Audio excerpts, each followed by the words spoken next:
నటీనటులు విశ్వక్ సేన్, అంజలి, నేహా శెట్టి, నాజర్, సాయి కుమార్, హైపర్ ఆది తదితరులు.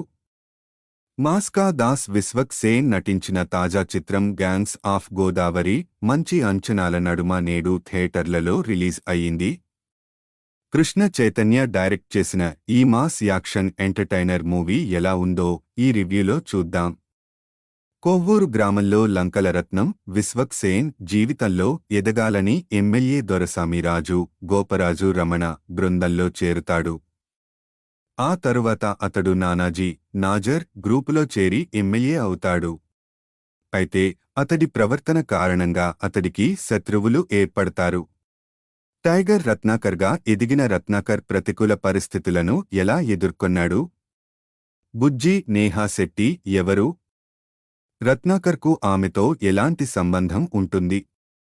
ప్రత్యర్థుల ఎత్తుగడలను రత్నాకర్ ఎలా తిప్పికొట్టాడనే విషయాన్ని వెండితెరపై చూసి తెలుసుకోవాల్సిందే. లంకల రత్నాకర్గా విశ్వక్ సేన్ పర్ఫార్మెన్స్ ఆకట్టుకుంటుంది. ముఖ్యంగా అతడు గోదావరి యాసలో చెప్పే డైలాగులు ప్రేక్షకులకు గుర్తుండిపోతాయి. అధికారం రాకముందు, వచ్చిన తరువాత అతడి పాత్రలోని వైవిధ్యాన్ని విశ్వక్ చాలా బాగా చూపెట్టాడు. అంజలి మరోసారి తన నటనతో ఆకట్టుకుంటుంది. ఆమె పాత్ర నిడివి తక్కువగా ఉన్నప్పటికీ తన స్క్రీన్ ప్రెజెన్స్తో ఆడియన్స్ను ఇంప్రెస్ చేస్తుంది. ఫస్ట్ హాఫ్లోని యాక్షన్ సీక్వెన్స్లు, యువన్ శంకర్ రాజా అందించిన స్కోర్ సినిమాను మరింత ఆసక్తికరంగా మార్చాయి. గోపరాజు రమణ, నాజర్, హైపర్ ఆదిలు తమ పాత్రలకు మంచి న్యాయం చేశారు. మొత్తంగా చూస్తే గ్యాంగ్స్ ఆఫ్ గోదావరి ఒక రొటీన్ మాస్ యాక్షన్ మూవీగా నిలుస్తుంది.